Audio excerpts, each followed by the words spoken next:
Good morning, children. Our today's chapter is Tinker Bell. We will pronounce it as Tinker Bell. Tinker Well. You are not to speak it Tinker Bell. You have to speak it Tinker Bell. Okay? So, this is a very funny and interesting story and you have to enjoy this. आप इसको enjoy करेंगे क्योंकि एक बहुत ही funny और interesting story है. Chapter number is 2. Okay, now let's go. First of all, there is a short introduction regarding the theme of the chapter. So let us go for warm up. Read this real life incident. ये एक real life means वास्तविक जीवन का incident है. A willy goat called Timur met a Siberian tiger called Amu in a Russian zoo. Russian जू में Timur नाम का एक गोट साइबेरियन टाइगर से मिला. People thought that Amu would kill the goat for food. लोगों ने सोचा कि आमू इस तिमूर को जो गोट है इसको ये टाइगर मारकर खा जाएगा. But to everyone's surprise, लेकिन हर किसी को आश्चर्य हुआ. The two animals became great friends. दोनों ही एनिमल्स अच्छे दोस्त बन गए. Timu was not afraid of Amu at all. Taimur को आमू से बिल्कुल भी डर नहीं लगता था. He used to tease and irritate his big strong friend and also play with him. वो अपने स्ट्रॉन्ग और बड़े दोस्त को चिढ़ाया करता था, टीज करता था, इरिटेट करता था, उसको छेड़ता था और अपने इस बिग स्ट्रॉन्ग फ्रेंड के साथ खेला करता था. तो क्या वास्तव में ऐसे फियर्स एनिमल्स की दोस्ती हो सकती है? फियर्स एनिमल की एक नॉर्मल अम्बल इनोसेंट एनिमल से दोस्ती हो सकती है? Let us try to find. And if you have any example from your life, you must share it in our comment box and we would like to explain that also.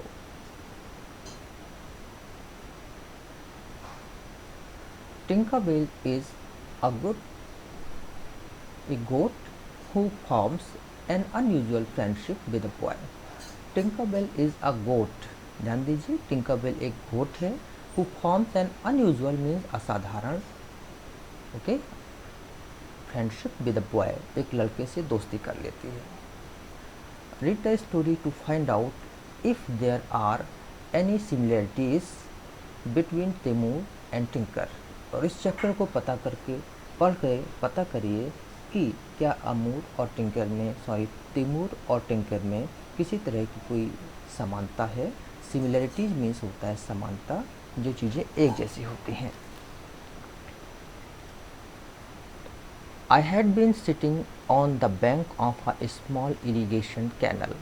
ये chapter वास्तव में एक autobiography है और उसमें writer आपको बता रहा है कि I had been sitting on the bank of a small irrigation canal, gazing at herons fishing in muddy water, when I felt something push my elbow. तो मैं एक नहर के किनारे, इरिगेशन कैनाल है उसके किनारे बैठा हुआ था और वहाँ पर गेजिंग मीन्स ध्यान से देख रहा था. Heron's fishing in muddy water. Heron's चिड़ियाँ होती हैं बड़ी बड़ी और ये मडी वाटर में मछलियाँ पकड़ के खाती हैं. तो मैं उन हेरोन्स को देख रहा था. When I felt something push my elbow. जब मैंने महसूस किया, आई फेल्ट कि किसी ने मेरे एल्बो को पीछे से पुश किया.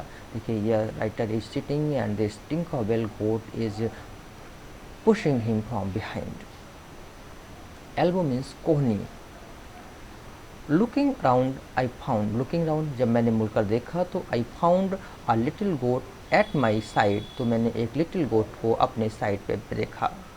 सॉफ्ट एज वेलवेट, वो वेलवेट की तरह सॉफ्ट थी. एंड विद पेटी ग्रे आइज, और उसकी पेटी शानदार खूबसूरत ग्रे आइज थी, भूरी आँखें थी. नीदर ऑनर और nor her mother was around. ना तो उसका मालिक और ना ही उसकी माँ उसके पास थी. अराउंड मीन्स आसपास में थी.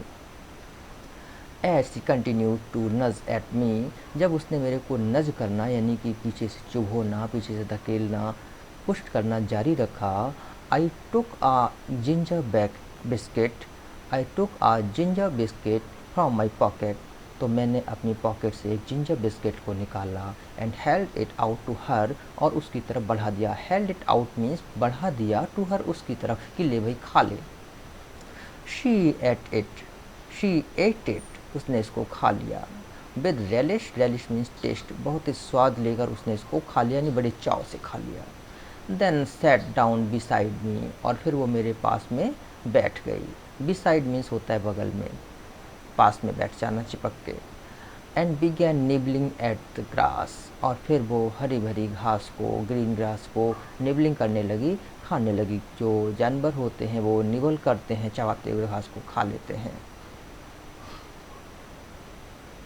A little later when I started walking homewards, a little later कुछ ही देर के बाद, when I started walking homewards, जब मैं घर की तरफ चला, she followed me unsteadily, unsteadily means continuously, तो उसने continuously बिना रुके हुए मुझे फॉलो करना शुरू कर दिया। Go home, घर जाओ, I said as she danced around me, जब वो मेरे चारों तरफ नाचने लगी, मेरे से चिपकी रही, तो मैंने कहा go home, घर जाओ। with him with thin trembling legs, अपनी पतली पतली ट्रेम्बलिंग कांपती हुई टांगों से वो मेरे चारों तरफ नाचने लगी, तो मैंने उसे कहा गो होम, घर जाओ। But she did not seem to understand what, लेकिन she did not seem means नहीं लगा, टू अंडरस्टैंड, लेकिन ऐसा लगा कि उसे मेरी बात समझ में नहीं आई। I kept walking feeling sure that I would soon leave the young goat behind. I kept walking, मैं चलता रहा, feeling sure, और मुझे पक्का विश्वास था, that I would soon leave the young goat, कि मैं जल्दी ही young goat को छोड़ दूंगा, behind पीछे, मैं जल्दी इस young goat को पीछे छोड़ दूंगा, मेरे से पीछे छूट जाएगी, ये सोचते हुए मैं चलता रहा। But her legs were stronger than I had thought, लेकिन उसकी टांगें मेरी सोच से ज़्यादा मजबूत थी। मीन्स मैं सोच रहा था कि मैं आगे बढ़ जाऊंगा और ये थक कर बैठ जाएगी, पीछे छूट जाएगी, लेकिन वो ज़्यादा मजबूत निकली और मेरे साथ चिपकी हुई चलती रही। She came along with a hop, वो उछलती हुई, स्किप फुदकती हुई, एंड जंप और कूदती हुई मेरे पीछे पीछे आ गई। Right up to the gate of our house, और वो हमारे घर के गेट तक, फाटक तक आ गई। There was nothing I could do but carry her in and present her to grandfather. There was nothing to, कुछ भी नहीं था, I could do, अब मैं कुछ और नहीं कर सकता था, बट सिवाय इसके कि carry her in and present her to grandfather, कि मैं उसको अंदर ले जाऊं और ग्रैंडफादर को पेश कर दूँ, उसको ग्रैंडफादर के सामने ले जाऊं। अब जब ये घर में ले गया तो ग्रैंडफादर आए और उन्होंने उठा के मिल्क दिया, जो कि you can see this Tinkerbell is sucking, इसको लिक कर रही, चाट रही, पी रही है। और उसी समय दादी आती, देखिए ये both faces they are looking happy while this lady's face is showing anger. Let us see what happened.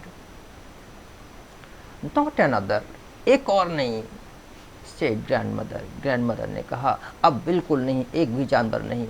When she saw the goat in the garden, जब उसने गार्डन में गोट को देखा तो उसने कहा नहीं, अब और जानवर नहीं। Drinking from a saucer of milk, saucer कहते हैं प्लेट को, तश्तरी को। जब उसने एक प्लेट में बकरी को दूध पीते हुए देखा तो उसने चाट कर कहा नहीं, अब एक और नहीं, और कोई जानवर नहीं। I told both of you again and again, मैंने तुम दोनों को बार बार कहा है, that I will not put up with, put up with means होता है बर्दाश्त करना, अब मैं बिल्कुल बर्दाश्त नहीं करूँगी। ध्यान दीजिए, आई विल का यूज़ किया है, मैं बिल्कुल भी बर्दाश्त नहीं करूँगी अनदर बर्ड और एनिमल इन द हाउस, अब मैं घर में एक भी दूसरी चिड़िया या जानवर को बर्दाश्त नहीं करूँगी, मैंने बार बार आपसे कहा है। Grandfather always my ally helped me, grandfather जो मेरे सपोर्टर थे, एली मीन्स होता है सपोर्टर, जो समर्थन करते हैं, जो हमारा पक्ष लेते हैं, उन्होंने हमेशा मेरा पक्ष लिया और हेल्प मी, और मेरी सहायता की। क्या सहायता की? Let us see. Goat's milk is very good for your rheumatism. Rheumatism होते हैं जोड़ों का दर्द, पैरों में जो दर्द होता है उसको, जोड़ों के दर्द को रिमेटिज्म कहते हैं। तो दादाजी ने कहा, ही टोल्ड ग्रैंड मदर, उन्होंने ग्रैंड माँ को बताया कि goat's milk is very good for your rheumatism. तुम्हारे रिमेटिज्म के लिए गोट का मिल्क बहुत अच्छा है। अगर तुम गोट का मिल्क पियोगी तो तुम्हारा रिमेटिज्म यानी जोड़ों का दर्द खत्म हो जाएगा। ओह, इन दुनिया में हर कोई स्वार्थी है और अपने स्वार्थ के लिए, अपने मतलब के लिए कुछ भी कर लेता है। ये यहाँ पे साबित हुआ। कैसे? द होप ऑफ मिल्क, दूध की उम्मीद ने, दूध की आशा ने, made grandmother accept the new pet, grandmother को न्यू पेट, नए जानवर को, नए पालतू को स्वीकार करने को मजबूर कर दिया। मीन्स उन्होंने एक्सेप्ट कर लिया, ठीक है इसका दूध से मेरा रेमिटेज खत्म हो जाएगा तो ठीक है इसको रख लो। इवन दो, हालांकि it would be some time, हालांकि अभी इसमें समय लगेगा, before the goat could give us any, goat could give us any, बकरी के दूध देने में अभी काफ़ी समय था। उसके बाद ही उन्होंने कहा ठीक है ये दूध देगी और दूध को पी के मेरा रूमेटिज्म ठीक हो जाएगा तो इसको रख लेते हैं। The goat was named Tinkerbell, goat का नाम टिंकरबेल रखा गया after the fairy in the story of Peter Pan. Peter Pan की एक स्टोरी है, उन्होंने लिखा है, और उस स्टोरी में एक टिंकरबेल नाम की फेरी है, परी है, अच्छी परी है, तो उस परी के नाम पर टिंकरबेल इस गोट को नाम दे दिया गया। ओके। अब पीटर पैन क्या है? पीटर पैन एक कैरेक्टर है। कैरेक्टर मीन्स एक कैरेक्टर है जो कि जैसे कि स्टोरीज में होते हैं, मेन कैरेक्टर हीरोज़ होते हैं, तो वो एक कैरेक्टर है। और एक बुक लिखी गई है जिसका नाम है नेवरलैंड। नेवरलैंड में फेरीज हैं, मर्मेड्स हैं और दूसरे बहुत सारे क्रीचर्स हैं। उन क्रीचर्स को लेकर ये बुक, और अगर ज़्यादा जानकारी चाहिए तो मैं आपको ये बताना चाहूँगा। I would like to tell you that Peter Pan is a character created by author J.M. Barrie. J.M. Barrie ने एक बुक लिखी है नेवरलैंड। नेवरलैंड में एक कैरेक्टर पीटर पैन है जो कि एक बहुत ही शैतान शरारती है, जो उड़ सकता है और कभी भी बूढ़ा नहीं होता है। वो एक इमेजिनरी प्लेस नेवरलैंड में रहता है जहाँ पर फेरीज रहती हैं, मरमेड्स रहती हैं और दूसरे मैथिकल क्रीचर्स रहते हैं। और टिंकरबेल भी पीटर पैन के साथ रहने वाली एक परी है जिसको कि लोग बहुत ही पसंद करते हैं, like very much. She was a lot like the fairy, और टिंकरबेल उस फेरी से मिलती जुलती थी। ए लॉट लाइक मीन्स होता है बहुत ज़्यादा मिलती थी। शी स्किप्ड एंड प्रांस्ड, वो स्किप्ड फुदकती थी और तेज तेज चलती थी, फुदक फुदक के उछल उछल के चलती थी। And her feet seemed as if they were fixed with springs, और उसके पैर तो मानो सीम्ड ऐसे लगते थे, एज इफ मीन्स होता है मानो, दे वर फिक्स्ड विद स्प्रिंग्स की उनमें स्प्रिंग लगा दिए गए हैं। When she leaped about on the grass, जब वो घास पर चलती थी उछल उछल के तो लगता था जैसे उसके पैरों में स्प्रिंग लगे हुए हों। I tied a little bell to her neck, मैंने उसकी गर्दन में एक छोटी सी बेल, घंटी बांध दी थी। एंड घंटी से क्या होता था? घंटी बजती थी और पता चलता था कि कहाँ है। So I always knew by its tinkling where she was likely to be found, तो इसकी टिंकलिंग से मुझे पता चल जाता था कि हम इसको कहाँ पर पा सकते हैं। ओके, अब इसके आगे क्या हुआ, what happen next, we will study in the second part of this story. Thank you.